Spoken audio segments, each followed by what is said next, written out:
So in my Rugrats video, I said I was going to look for more cartoon episodes that deal with Hanukkah, or Judaism in general, but it turns out that Rugrats is virtually the only cartoon that even touches on the subject, so it was really hard for me to find anything.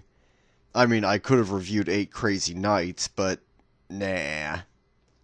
I also could have made a video about the Hey Arnold episode where Harold has his bar mitzvah, but I'm going to do a video on that in the near future. So I guess I'm just gonna have to skip to Christmas. Oh well. I'm a Jew, a lonely Jew, on Christmas. Now hold on there, Kyle, because I did manage to find a Christmas special that incorporates Hanukkah and Judaism. The episode I am talking about is The Unbearable Blindness of Laying from King of the Hill, which is an episode I'm glad I remembered because I was about to make a video about the Rocko's Modern Life Christmas special. And hopefully I'll get to talk about that episode soon, but for right now I'm focused on Hanukkah. Cause I may not be Jewish, but I feel that Hanukkah doesn't get the attention it deserves. So now back to King of the Hill. The episode starts with the guys putting up their Christmas lights, and of course Hank puts the most effort into his.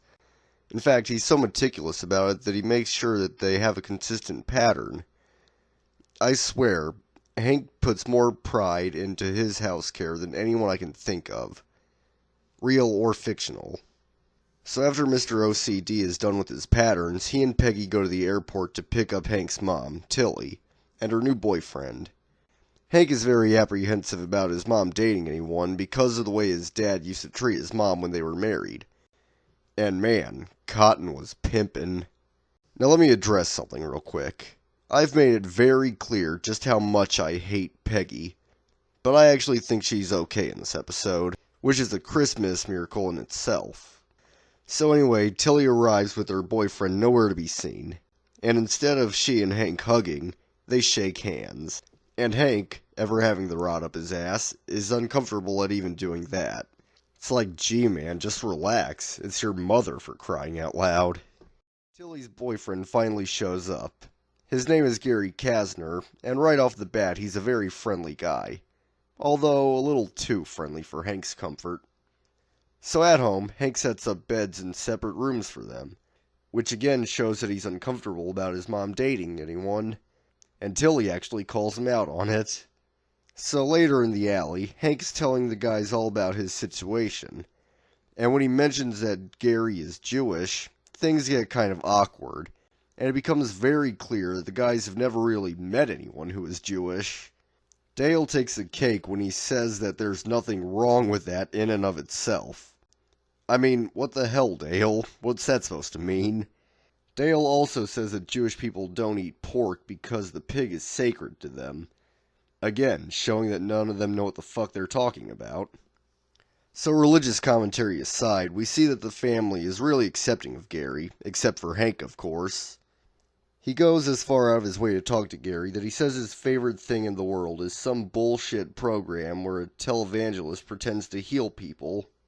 So the next day, the family goes to a basketball game, but Tilly and Gary stay home and have old people sex on Hank's kitchen table. As much as I enjoy this episode, I did not need to see that shit. And neither did Hank because he goes blind when he sees it. Now how does he see it if he's at the game? Because on the way, he asks Peggy if she brought the basketball styrofoam finger, meaning that yes, they have different styrofoam fingers for different sports. In other words, Hank's extreme OCD costs him his sight. At the doctor, they find out that Hank has something called hysterical blindness, meaning that he's gone temporarily blind from the horrific shit that we just saw. And being Hank, he doesn't want to confront the issue, even though the doctor says that's exactly what he needs to do. Fortunately, however, Peggy's able to prod it out of him. A couple days later, the family celebrates Christmas and Hanukkah together. But Hank is still a grouch towards Gary, and he storms out the house, demanding that Peggy take him to Cotton's.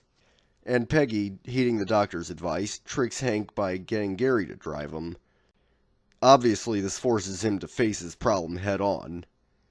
Now, what I like about this part is that this isn't the first time that Peggy stepped up to help Hank with some personal medical issues, but it is one of the very few times where she actually does the right thing about it. So good on you, Peggy. I may hate you, but I will give you credit when you deserve it. Hank and Gary make it to Cotton's, where he's being his usual nasty self, although a bit more unpleasant than normal. When he starts talking rudely about Tilly, Gary tells him to watch himself or he will kick his ass if he says any more. This gets Hank to see that Gary truly does care about his mom. After finishing lunch, they leave, but before they go home, they make a stop.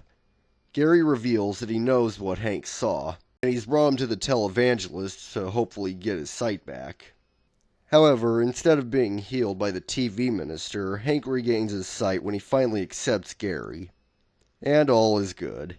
And the episode ends with Hank getting his sweet holiday revenge on his friends by chasing them with a weapon. Cheers!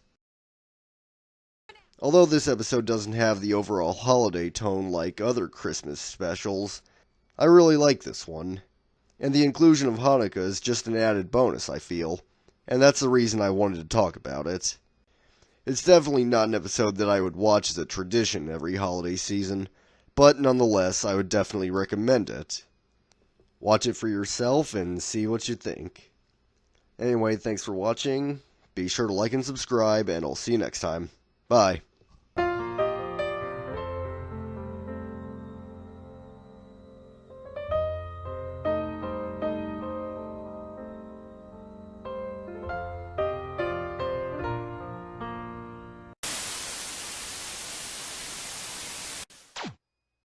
This is a product of our great society.